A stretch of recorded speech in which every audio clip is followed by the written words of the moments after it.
Bonjour à tous. Good morning. I think we're ready to start this conversation.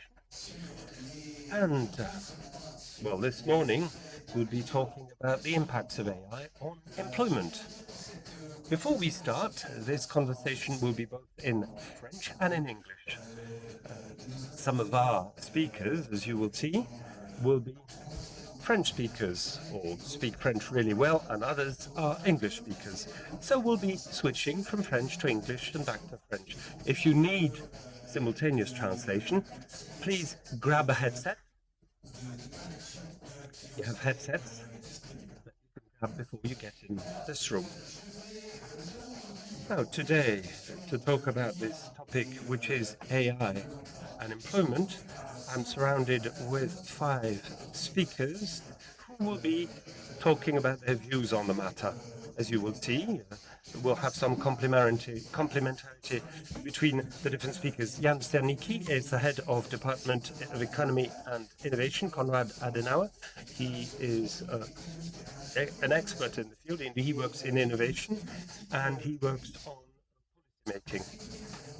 Close to him, we have Mathieu Courtecuisse, who's the founder and chairman of SIA, one of the main advising groups or firm in AI, and he's been guiding and supporting companies through the digital transformation for the adoption of AI.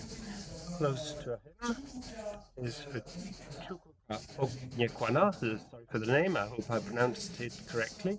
You are the executive director at Center for the Study of Economies of Africa. You're an economist, you work on economic development, skills, productivity, and the challenges that new technologies represent for emerging economies. Close to him, we have also let me find the name. Dora Meredith. Dora is heading ODI Europe and the Brussels-based think tank of ODI Global, and she is in charge of the European strategy at ODI Europe. She was program manager at the Institute for Future of Work. And then finally, Rosamund Sibel, who is the director at Lantern Associates, and before that she was in charge of advising the International Institute for Strategic Studies. She is a specialist in geopolitical risks and geoeconomic risks. She's an advisor. She's going to tell us more about AI, and we'll look at the international and geostrategic strategic backdrop. Thank you very much. Thank you for coming. Thank you for joining the conversation. Right, now let's try and keep our focus on the topic at hand, that is AI and employment. I'd like to take 2 stances, 2 views on the matter. The first position, or the first stance, will be an economic stance. What should one expect from AI, and what are the effects of AI on jobs? So people talk about AI. Sometimes people say that AI is going to replace all jobs very quickly. So that's appalling, that there will be massive effects, and usually this is what companies say, the companies that develop AI, or the CEO, the bosses. But the economic analysis is much more complex than that. We know that AI is something which might replace some tasks and might replace some jobs, but also with AI we can augment human beings and augment productivity. So there are 2 effects, you see, that might look contradictory or going in adverse directions. Increasing the productivity of the workforce, that's good, and the other effect would be the replacement effect, which would be negative for employment. And the whole thing is to know where the cursor is for companies. How will companies use technology? What will they do with technology? And how can we strike a balance? So far, these technological revolutions had an overall positive impact on employment, but we know that there's also a distributive effect, which is not neutral at all. There will be losers and winners with the distributive effect. That's one of the questions we'll be talking about. The second aspect, the second stance, if you will, is the geopolitical dimension. Well, we saw that several weeks ago. For instance, when the US banned the use of Fable and Mythos 5 from Anthropic to the non-American nationals and or residents. So there's this geopolitical distribution, which is very unequal. That is, the powers are in the hands of a very few number of countries and few companies, and this poses questions such as sovereignty. And it's not just about using these models, it's also connected to data, access to data, where the data is stored, security of data, capital expenditure or investment. So these are the two sides, if you will, the two angles that I'll be taking so that we have this conversation. Let us start with the first position. That is, let's talk about jobs and employment. And the question I'll ask is, what have you seen and what would you say about this issue? That is, effects of AI on jobs and employment. Now, Jan, what would you say about this evolution and the pace of transformation? What's your take on that? What are the likely effects on employment? I'll be speaking English, thank you. So first of all, we are still in a very early phase of adoption of AI. I mean, it may seem a little strange because we're discussing this topic for quite some years now. But still, we don't see the big picture. We don't have very good data now. So what we can see is, of course, maybe we can expect transformation. Transformation, as you said it before, brings about change. We will have some sectors in which jobs will disappear, and others we will have new jobs. That happens anyhow. But what we see now is something that is not completely new, but that we have not seen before. It's the pressure is on the job on the rather well-paid people. So we can see substitution in the early stages and the early adopters, and then of course are companies that already use software are highly digitalized, so it's easy there to be more productive with using AI. I mean, if you sell software, it's rather easy to just put your code into ChatGPT and ask it to debug it. It does it rather well, and you just save employment. So it's easy. That has been done already. It brings pressure on people like programmers. Young programmers have issues to find jobs. 10 years ago, they didn't have any problems for that. That is new because we don't know yet how well-paid people react if they lose their jobs. So the pressure on social systems may be lower than we expect because these people may be able to adopt differently than people that in other transformations lost their jobs, which were in many cases unskilled laborers. So that is the difference we see. And maybe I leave it here to not talk too much for that, but that's one effect that is new. And for the rest, we don't know so much what happens in industrial sectors because it's more difficult if you produce cement. You can't ask ChatGPT, just make my process better. That doesn't work. So you need people to do it. And here we didn't see so much effect on the industry yet.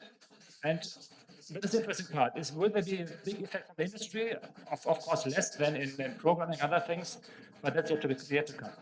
C'est un peu la différence entre. And that's the difference between what we're seeing today, what's really visible, that is AI based on the LLM versus the development of an AI that's more complex, that's more suited to companies, a real world AI that people are developing. There are limits to these LLMs, the large language model. Now, Mathieu Courtecuisse, what about you? You are an advisor to companies. What have you noticed? What about the adoption pace, for instance? What would you say about the companies when they use AI? What are the impacts on employment? Does that really have an impact on production processes, the organization of companies? What are the effects on companies? Well, everybody's realizing today that we have an abundance of intelligence today. That's a new era. It was a scarcity, and now we have it in abundance. What does that mean? This is the Spotify of intelligence or smartness. We can use intelligence and smartness in an easy way today. Now, if we look at the workstations, if you will, there are two ways of looking at things. First, the redistribution between the supervised tasks and supervision. That is what we're seeing is the end of tasks executed by humans when they were supervised with a supervisor. That means that all these people who were the white colors will have now to become supervisors, which means that we'll be monitoring agents, thousands of agents that will help us do the job. This poses a specific problem for the learning curve of the younger workforce, because if they want to have a value on the job market, they have to become a supervisor and not the supervisees. In the past, it would take 3 or up to 10 years before you would become a supervisor. This layer, if you will, is disappearing. And also, what we're seeing as well is a rebalancing between the white colors and the blue colors. Over the past 20 or 30 years, what we've seen is that the Western economies have produced a lot of paperwork. We've created lots of back office jobs, and AI will kill the back office jobs. And the educational system in Europe and in the US was designed so as to make sure that people were trained for compliance, for paper work or office work or back office work. And in a couple of years, these will have disappeared. And this poses another question. We don't just work with companies, as you know, as advisors. We work with organizations, and there will be instances where civil servants will disappear. So these paper-related jobs, as I call them, will disappear. Yet there are many new opportunities if clerical jobs disappear. And we still have to have other skills. We have to cast a critical eye on things, and we'll have to be polymath, that is, to be able to control different business lines in parallel. These will be critical resources in the future, and also creativity. Back to the hard sciences. And this is an important decision to make when we look at the educational system, because we can't have an educational system which is not designed correctly, given the skills that we will need today and tomorrow. It's an incredible moment. There will be productivity gains that will be incredible. I live in the US. And what I see in the US, and I'm a bit worried, I see that there's a divided gap, if you will, between productivity in the US and productivity in Europe. We can talk about this later on if you want to. And that is, Europe will become poorer if we don't adapt quickly. Okay. Now, we've seen this big rebound in productivity in the US in the couple of past years or 3 years, and that's only the early stages. I agree with you. And if you look at adoption rates, AI adoption rate, it's really massive. And in Europe, the main thing is to adopt AI and to use AI in companies. That's one of the big challenges. We'll take perhaps a bit of a different view. Chukwuka, because I mean you live in Africa, and Africa, I mean, is the fastest growing geographic area in terms of demography, with a lot of young people, and also a lot of service jobs, and a lot of these service jobs, notably services to businesses, which is a big source of jobs for young people, are also at risk of being automated by artificial intelligence. So, what is your take on the risk, especially for Africa, and the opportunities as well? Right. So in terms of, like, I'll start by saying that there's a disruption in technology. We've seen that with the steam engine. We've also seen that with electricity. The only difference with AI is that it's diffusing faster across different industries at an unprecedented level. In terms of its effect on deployment, as- like said previously, it depends on the tasks and the kind of jobs um, that are available in the economy. When AI will substitute more routine, repetitive, and predictable tasks, such as data processing, a lot of you know routine kind of tasks. But the tasks that involve more human interaction, creativity, and physical dexterity are more are less exposed and to AI. So it depends on so in the short run, we will see a net decrease in jobs, especially in Africa. But in the long run, we are likely to see um, AI creating new kind of jobs, uh, digital scientists, AI governance specialists, and the cybersecurity analysts, and the likes of them. But for Africa specifically, um, we on a positive thinking positively, we expect the young population, which are increasingly adopting digital transformation, to embrace AI as a way to leapfrog into industrialization. But there are constraints. Africa still battles with digital infrastructure gaps, limited access to high quality data, and even skills shortages. The key aspect of AI is that you need to skill and retool, um, you know, the public on how to use AI effectively. So, in case of where AI disrupts the job market, it will. But the problem is, in awareness of that disruption, how are you shaping policies to ensure that you use AI to enhance productivity and effectiveness in industries? Okay. Thank you.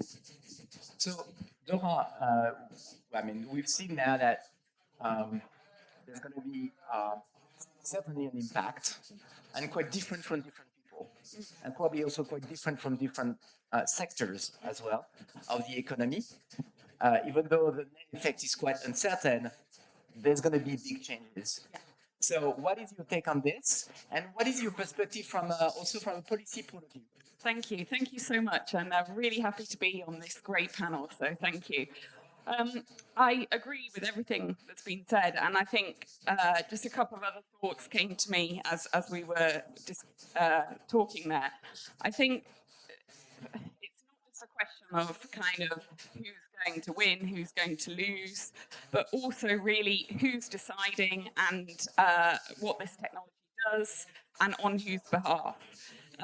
So the first point I wanted to talk about is really the design of the technology and how we use it is a policy choice. It is a choice being made by companies and governments that are enabling those companies. It, and I think you might have seen Asamoah, who's written quite extensively on this. He's arguing that actually the same underlying technology, which is currently being designed to displace workers, could be more actively shaped to be augmenting them, as you say, and that is very much a choice, and that we need to be having much more public debate around whether that's the right decision, or whether we should be saying to the financial backers of these companies and the companies themselves, look, you have a responsibility for the societies and economies that we want for the future, and that we should be designing them with the human flourishing at the centre.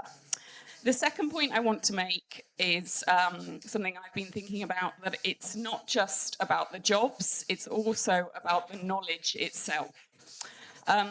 There's a lot of debate about displacement, but actually, if AI is increasingly generating the analysis, the research, the judgment that societies are relying on, it does that by training on a shrinking pool of material that humans have generated, then the system starts consuming its own inputs.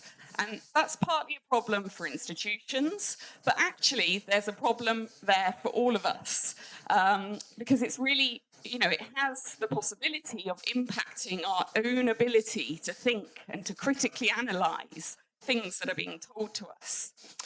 I actually reread Mill's On Liberty recently, and if you know the text, you'll know he says, in order to have knowledge, you really need public debate to discuss it and to that, the importance of having public debate.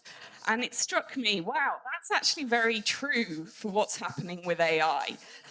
Mill argues if you have a true conclusion and you just take it on trust rather than working it out for yourself and rather than defending it, then you get what he calls a dead dogma. You've lost your ability to defend it, to adapt it. And that only comes from weighing up evidence. And that's the real risk that I'm seeing in terms of how we're deploying AI now. If the model is handing you the finished analysis, it's already assembled, and if you imagine that going to other sectors, you're stripping out that friction and that ability to critically analyze and engage with it. And I think that's really crucial in the way that humans actually create knowledge and learn.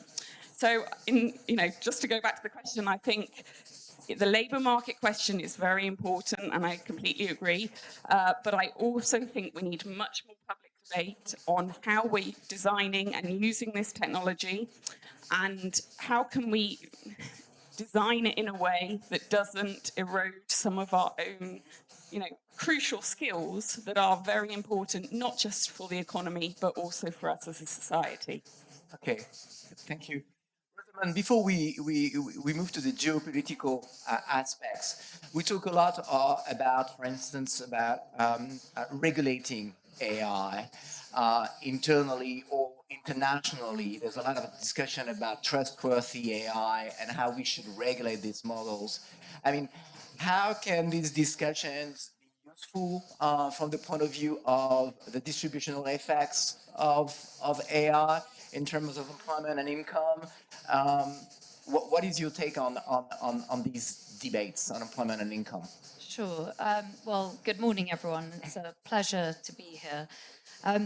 So I think in terms of regulation and policy, it's interesting to see regulation and policy as a theatre of conflict. And I think we're seeing it more and more. If you think 3 weeks ago, you mentioned this just now, Stefan, the US suspended Anthropic's most powerful models for all non-Americans. That was, I think, 90 minutes notice. So that ban was lifted a couple of days ago on Washington's terms, but it follows a clear pattern of US leverage, leveraging access to advanced technologies. So if you think of NVIDIA chips, you think of Anthropic, you think of OpenAI's GPT 5.6, that was restricted to just 20 US government-approved partners. I think last week, the EU signed up to Pax Silica, but actually everyone who had already signed up to Pax Silica, they were also restricted from Anthropic's, most latest technologies. So my point is that joining the table doesn't protect you from the next ban. So regulation itself is a powerful instrument of conflict. So, I mean, we can talk about this later, but I mean, it's not just regulation as a theatre of conflict. We have actual kinetic conflict, as we saw in the Gulf. We had data centers in the UAE and Bahrain being hit. But I think when we think about the deeper strategic context, there's a huge contest now between China's leading AI models, they're open source, you've got America's, which are being locked down. So Beijing is largely betting that diffusion's going to beat restriction, that we're going to get Chinese AI embedded in global infrastructure, they're going to set the standards, they're going to build dependencies. And Washington's betting on control, so both can't win, right? And this is like part of the regulation battle. So I think that the choice is going to be political and technical. So it's going to be a regulatory question. Which ecosystem are you going to build on? I think we're going to build on that later. I have one question to all of you, actually. What is most urgent from the point of view of governments right now to adapt to this new playing field? with AI? Is it about investment? Is it about education? What's really, really urgent to prepare the workforce and also firms to this revolution and to make sure that we benefit from it? Maybe Mathieu, because I know that you have some ideas on this, but please, all of you, do not hesitate to. Je reste en français, du Oui, coup? oui. Ouais, ok, voilà. I'm going to switch to French. Well, at macro level, if we take the white collars, for instance, it's not a risk. Automation is not a risk. You talked about risk. It's an opportunity, actually. Who wants to do a job that potentially is repetitive or actually painful, you know? No. The risk is not here.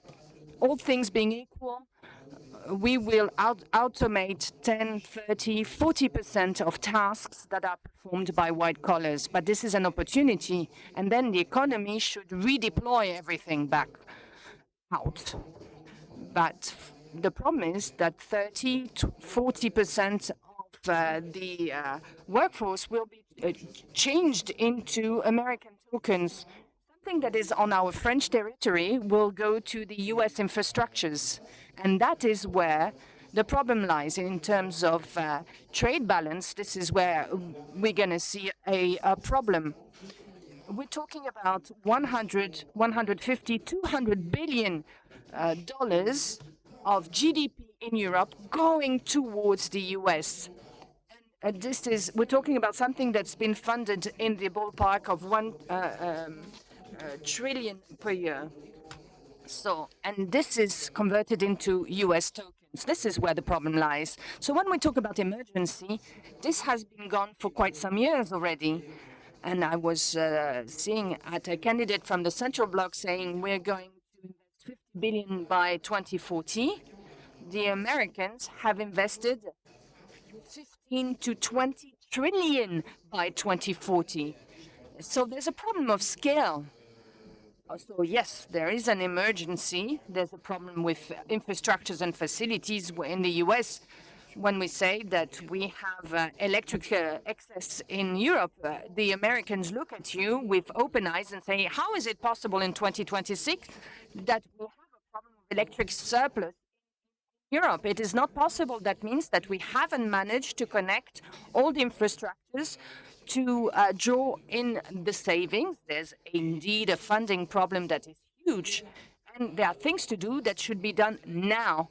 The Germans have started to understand that it was important to do something, and they've started doing something with the pension funds. But we should gear savings towards infrastructures. Then education is another kettle of fish. It's very complex. But we have to embrace the fact that we have to reduce the duration of studies at university, because why should they have masters for in 2, 3, 5 years? Because things are going too swiftly. They have to work on the field as quickly as possible. We should discontinue this scramble for a university system that is no longer adapted for the working world of today. Are you talking about the content? Because there's not enough content, either scientific or creative content, because we're not trying to leverage AI enough. Why is it not adapted? There's a matter of content, of educational methods, of numbers. In the US, 50% of the society goes to the university. In France, it's 70%, but it doesn't mean that in France we're more intelligent than the American ones, you know? So what we have to do is reposition ourselves. We have to be more selective in how we do things, and we have to have a high-quality education system, have more practical trainings with internships, to have more flexibility and an agile working environment with the younger professionals. We're going to have a sacrificed generation if our younger professionals and younger students are not learning AI soon enough. How about you? What is your point of view, Jan? What do we have to do in emergency not to have a sacrificed generation to make sure that we can use AI as much as we can and to exploit and harness its potential as much as we can? What I was about to say is, you ask if it's education or infrastructure to invest in, and I agree to what Matthew said. Of course, we need to reform our education systems from the beginning, and I mean from the process of learning, reading, and writing. We have to change what we learn at the moment, and the governments need to invest in education and only in education, and also in training. And training chances on the jobs that people that have jobs can learn new things and be able to use AI. On the other hand, I don't believe that governments in Europe need to invest in infrastructure here, because if the gains in productivity are as high as we hear at the moment, private companies will be happy to invest in that. And if not, they don't. And if they don't see a market in that, then they will not do it.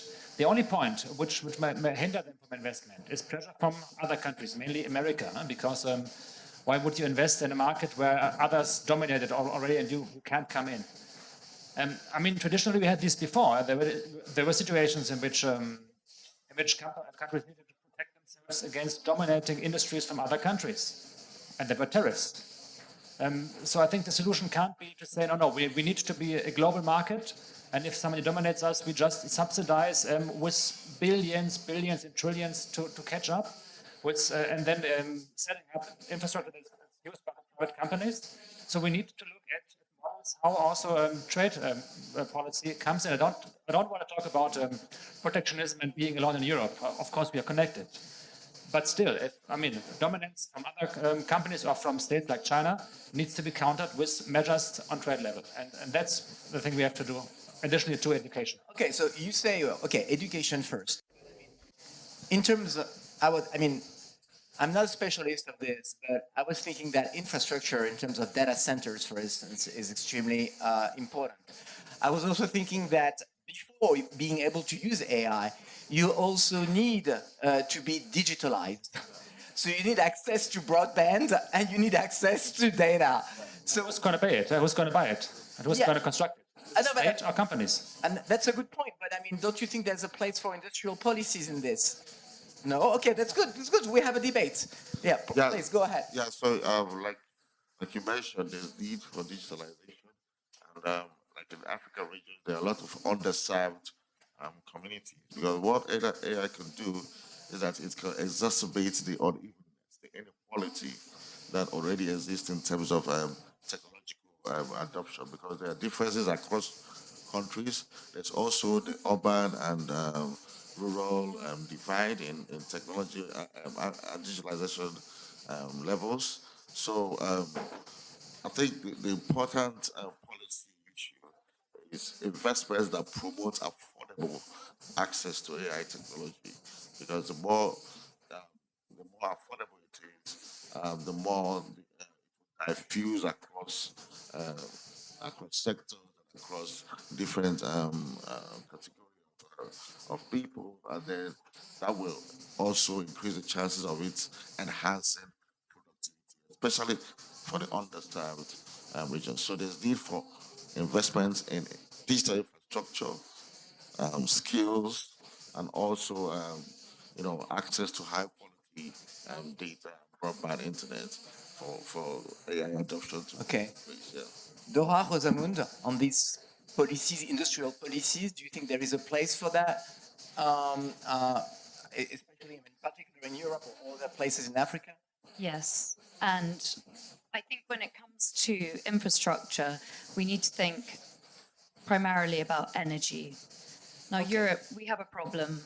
Our energy costs are, for gas, we pay 3 times what China pays. We pay 3 times what the United States pays. We really need to think about that when it comes to AI infrastructure. So if we think of AI, it's not just a cloud, it's electricity, it's water. The US hosts 51% of the world's data centers. We've got a handful of American companies who are spending, I think, something like 650 billion this year on infrastructure alone. China has a strategic advantage. They are they have access to cheap, reliable, secure energy, and those three things are what are going to define the winners of this AI race, right? So if you think of data centers, cooling systems, grids, and China's generating twice as much electricity as the United States, that's growing 6% annually. It connects new AI facilities at speed. So I think, Western markets, we are facing a real problem, actually. We have been here before. Europe needs to wake up. We became dependent on Russian gas, as we know. We saw what happened there. Germany closed its nuclear plants. Today it digs up lignite. It imports nuclear fuel from France, nuclear power, rather. So I think this is a real message that industrial policy has to adapt to the AI generation, the future that we're going to live. Dora? Yes, I agree. I think this does require government to have this joined up thinking across different policy areas. So yeah, absolutely energy, but also the external sort of supply chain. So for me, it's really about the partnerships that Europe needs to build to enable the supply chains, but also, not just in the AI stack, but also for energy and things like that. And to be working with partners on regulation. So we've seen that already happening in Europe. There is already work, for example, with Brazil on data adequacy. There are new digital partnerships which are being rolled out, and I think these things are crucial because you can't possibly address these issues as one continent alone. Secondly, I think indeed the investment is absolutely needed, both in terms of infrastructure in Europe, but then also thinking about the wider supply chain. In Europe, there is the Global Gateway Programme, which is making investments across the world, including on digital areas, and I think that's very much welcomed and the direction that things need to be going. And then education, as we've talked about, and finally regulation. So trying to make sure you've got the regulations in place to help guide companies who are also making the investments. At a previous role at a different think tank at the Institute for the Future of Work, we'd had so much feedback from companies saying we want some regulation. It's just that the regulation's coming quite slowly compared to where the technology is. And I think governments need to wake up and, listen to that call and respond. Okay, I've got a question then to all of you again. I mean, some companies, notably the small, medium-sized companies, might find it difficult in some countries to adopt AI because it's costly or because they don't really see the full benefits of adopting it. Do you think there is a place there for some incentives for these companies to adopt AI? I mean, some countries are thinking about creating this special subsidies for research and development or adoption of these special technologies, of these new technologies, with a special tax deduction, for instance, when you adopt AI. Do you think this is useful or a waste of money? I mean, maybe Jan and then you and Dora. Yes, maybe don't surprise you if I say I think that's a waste of money. Okay. Because, I mean, again, if we look at the companies that have the highest productivity gains in the last years, it were companies that adopted AI. Of course, as I said before, it's easy for a software company to gain productivity gains quickly by using AI. But again, I also don't subsidize companies to introduce specific machines. Okay, sometimes we do this with tax incentives. But I also think that doesn't make lots of sense. But I mean, why would I subsidize a company to introduce technology that helps them earn more money? If AI is as good as we think at the moment, companies should directly have it and use it. And if the only problem that I could see is that people don't know how to use it, and that's education again. So yes, we should invest heavily in education and training and literacy on AI because AI is complex. AI is it is maybe easier if you're a software company, as I said before, and you just put your code in the chat and it corrects it automatically. Donc l'éducation, c'est la première. The question is education is the first barrier. And if Sorry for switching French and English. because AI is not software, AI is more hardware. Yeah? If you are a company and you get AI, you don't have a solution. Then the work starts. Then you have to adopt it to your processes. You have to train the people to use it, and you have to fix your data. In many cases, you have different kinds of data formats that are not compatible with AI. So there's lots of work to create an environment in which you can use AI. That is something that people need to know how to do. And if they don't, it's difficult. So education, training is very important. But then, if people know how to do it, companies should be able to use it and to earn money with it. So no subsidize besides for education and training. Mathieu. Non, je pense que la subvention, c'est une forme. Mathieu, no subsidies is too much, going too far. It's like the state is playing too much of a role, not good as such. What we need to do is to invest more in infrastructures, to give more licenses for people to invest. So it's a pact that we need for policy, from policymakers, so that we have private investments, sometimes a bit of subsidies for our infrastructures. And as you were saying before, when you were talking about the adoption by SMEs, if you look at the revenue structure of Google or OpenAI or Anthropic, these are the most dynamic segments. And the small-sized businesses are going faster usually when they adopt AI compared with the large corporates. They don't have 10 people in the compliance department or legal department saying, now, where is your data process? No, they don't have this, and therefore they go fast. If you look at adoption rates, it's viral. The problem is in large corporates, I would say, and I'm not even mentioning the administration. Right? Someone mentioned education. Don't you think we need to help people train their employees? No. Education, but not training. I think there was a French candidate who wanted to have an AI plan, train people to use Word or to use a phone. No, this is silly. Well, there are training packages for Word in some countries. Okay, you're going too far. Stop that. Do we need a national plan for that? No. We can think perhaps about vocational training in France, which costs an arm and a leg. Maybe we can ask that question so that we have a better earmarking of the funds. No. Give more freedom to people. Give them the general framework, the regulatory framework for people to do this. May I insist on something that is, in France, we love regulating. Regulate something we don't produce. First, you need to produce and then regulate. It's like sharing the wealth. You have to create wealth in the first case. So Europe sometimes regulates before producing. And the stance taken by politicians vis-à-vis the American administration is that they don't focus enough on regulation. We should have a transaction-based approach. And there are good things that we can do in Europe. First, we have talents. You said earlier on that, Mitos and Fable 5 were banned for a while, but we realized that 60% of the engineers in Anthropic were not American, and most of them were Europeans, and they no longer had access. Correct.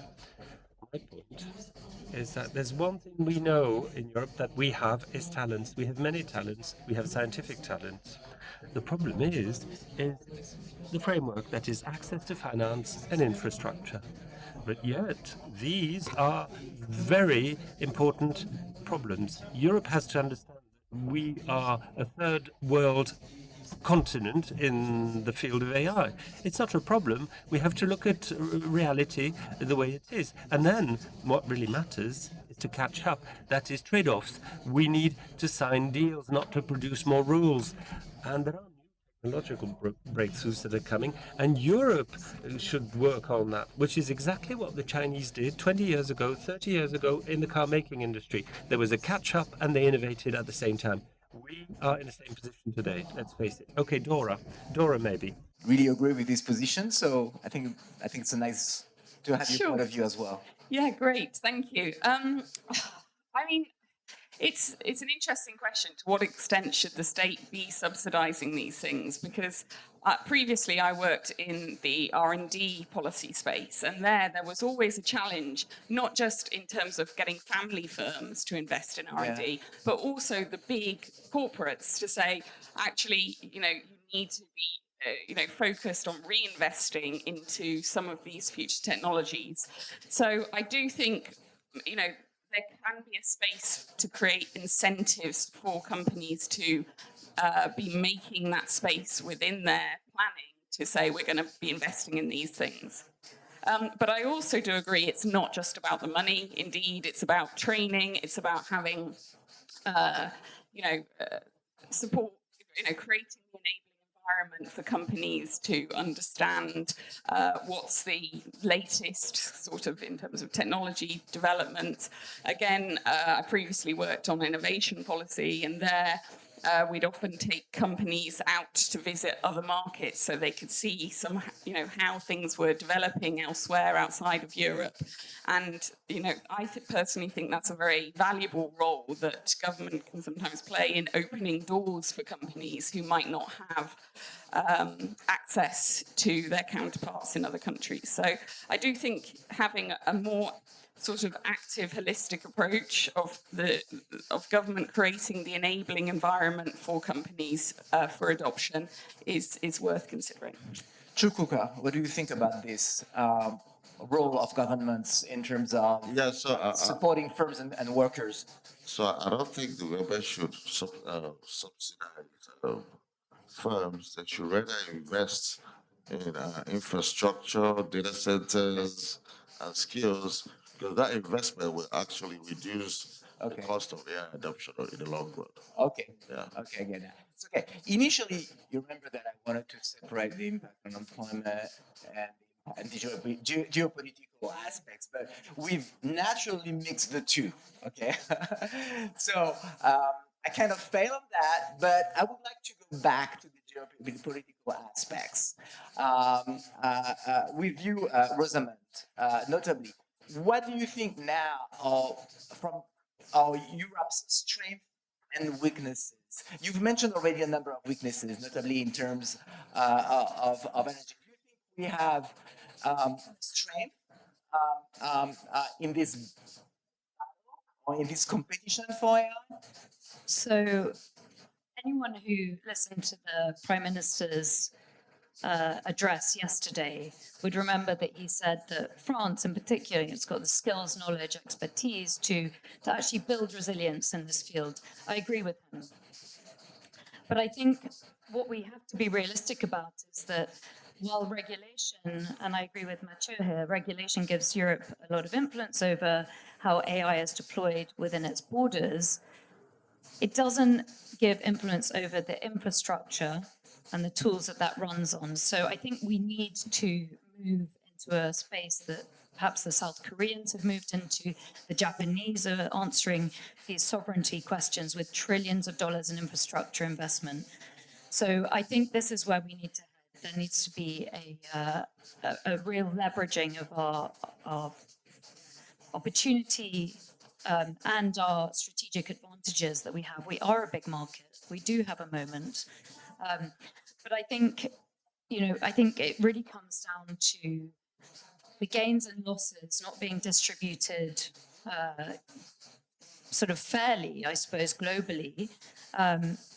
AI adoption is absolutely necessary. Any company that is an AI native is going to benefit hugely from these productivity gains. But it comes back to the platform you build on, the infrastructure you commit to, and the data you hand over. That's a geopolitical question.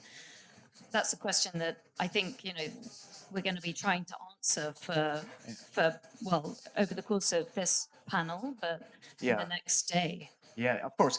I think one thing before I give you the floor, sorry, Laura, is the fact that I think it's important to understand that these productivity gains are super important for the future, for countries, but also for workers, because wages are driven by productivity.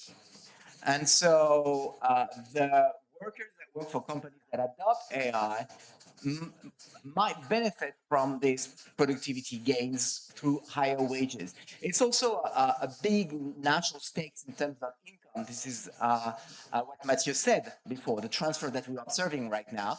This GDP per capita is extremely important, not only just for the wealth, but for the funding of key infrastructure in the country, for the management of demographic aging in Europe, for instance, and the OECD countries, for the capacity to adapt to climate change also. So I think the stakes are really, really huge from that point of view. So Dora, what do you think of now probably the key aspects at the European level that should be addressed to foster the adoption of AI and to foster these productivity gains? I think there's several aspects that we've talked about. So firstly, as we said, there's this kind of sovereignty question, which you'll have seen the tech sovereignty package, which has been launched, and that tries to put parts of the tech stack into a kind of pyramid in sort of saying these are at the top, kind of like these are the bits that have to stay European. These are the bits where you might open up more to the world, and these are the bits that we're fully open, and we can have external providers. And now Europe will be trying to roll out that strategy to try to make sure that it's got the sort of protection and sovereignty over the more crucial parts of the tech stack. So I think that's one aspect. The second part that's been mentioned is skills. So there will be a skills strategy coming out, I think, either later this year or next year. And I was hearing earlier this week that digital skills will certainly be part of that. Of course, there's like a question of how much should that be driven at the European level or how much at the member state level. And I think that debate needs to be had in terms of, can countries be doing that? Should we be trying to foster some sort of sharing of knowledge across Europe and the European economies? And then, of course, as we've mentioned, infrastructure. So I mentioned the global gateway, but also with the Europe's budgets currently being negotiated over the next 6 months, there'll be a big discussion about what funding is available for different regions, which of course has big implications for infrastructure investment. So I think, you see the digital sort of topics coming into a lot of these different policy areas that Europe is working on. But I think part of our job is to be trying to push to raise that ambition and to make sure that the voices of companies and civil society are all included as those strategies are developed. Okay. Mathieu, Yann, Rosamund earlier on talked about Europe. Europe is big, so it's an asset. It's a huge market that we have in Europe. But also there are limits in terms of the regulatory limits. I was listening to you, Mathieu, and I think you talked about the trillions invested by America. We don't have the impression that Europe is matching those levels if you look at the capital markets in Europe. So according to you, what should the strategy look like at Europe level so that we can make the best use of our assets? Well, on the one hand, there's production of AI technologies and the adopters. The value chain is different. What we need to do is capture the productivity gains. And there's a difference between those who produce AI and those who adopt AI. There's a salient example of that, which is South Korea. 40 million inhabitants. They have two companies that have a good market capitalization, and they're giving us a good wigging. They have 40 million people, and they're beating us. So size, in terms of AI production, doesn't really matter in terms of production of technology, not infrastructure. To tell you the truth, OpenAI, that's 4,000 people, Anthropic, 3,000, 4,000 people, who knows. So we don't need to have a big thing, 450 million, to produce technology. So there's a mismatch, I think. And Korea is a very good example. South Korea is. Now, let me give you a couple of examples. A few weeks ago, I was visiting the worksite on TSMC. It's the biggest chips factory in the US, more than $20 billion invested. I was questioning the workers on the worksite, and the electrical engineers earn $250,000 to $700,000. Electrical engineers. So there are productivity gains captured by some people with OpenAI and Anthropic. Average remuneration is between $2 and $3 million. So there's something happening there in terms of who captures these productivity gains, captures them. We have huge productivity gains, but they're in the hands of the happy few, the ones who produce technology. It will perhaps not last forever. That is, the models are competing with each other. And who knows, with competition, maybe we'll have some type of rebalancing of these distribution of gains. And Europe, is it Europe strong? I don't know. We have a fragmented Europe the Chancellor yesterday said that they will not want the transposition of the EU law in Germany. I think this is absolutely necessary in France as well. And it's a nightmare if you want to have a company at scale in Europe. It's a nightmare. And the evidence of this is that most of the tech companies in France, well, the second market they're thinking about is the US. It's never Germany. Well, very rarely. And if I may, a very final remark, AI is a dual technology, civil and military use. We talked about mythos and others, but we're entering this new world when we have killer apps that are embedded in AI, and so much so that the question of sovereignty, the underlying sovereignty question, should be looked from that lens, because we'll need some type of protection. If we're not able to produce enough technology in these areas, then we'll be hitting the wall. And I'm not saying in 6 months or 2 or 3 years. It's a very topical issue. Okay, before we listen to Jan, you were saying that there are trillions that are invested. Where are they invested? Where's the money invested? Is it in data centers? Is it in production capacity? Is it in the development of models? Well, they cover the whole value chain. Memory, chips, data centers. The data center is where we have the lowest level of value added, and electricity is necessary, but that's not where you can capture value added. So it's the whole ecosystem plus the model. We need to close and have a few questions from the audience. Yes, from your question, I come back to what I said at the beginning. I mean, we are in the early stage, very early stage of adoption of AI. And so we shouldn't make the mistake to think the developments we've seen now in the US with the big tech companies that went like this will continue in the next 5, 10, 15 years. So I don't believe that we need to panic because of the investments of trillions in data centers in America. I would not advise anybody in Europe to do the same, because I actually think it's a bubble. They won't need this capacity that they are constructing at the moment, and in the end, in 2 or 3 years, it will be very cheap to obtain data center access. And the good thing for Europe is, at least not for the German case, that the big industrial companies in Germany still have their data. They still own it. They didn't give it away to somebody else because they said, we wait for a chance to economize it. So they are actually now looking for ways to use AI for their processes and to use their data for their own processes and for their own industrial AI. Not to give it away, but they know the data is valuable. So we'll see developments in which industrial companies will use AI, as the Germans will do, but they will not have gains like 20, 30, 50%. It's smaller in the industry. And that's also things that start now. We have a good chance now also that Europe will gain a good part of competitivity with industry AI in the next years. And once the companies know how to make money with it, they will invest in what they need. So we shouldn't invest in things we won't need. We should invest in things we know, yes, we need that. Okay, thank you so much. I think we need to close now. Yes, so thank you so much to all of you. I think it was a great conversation. I learned many, many things. And have a very nice and informative day at X today. Bye.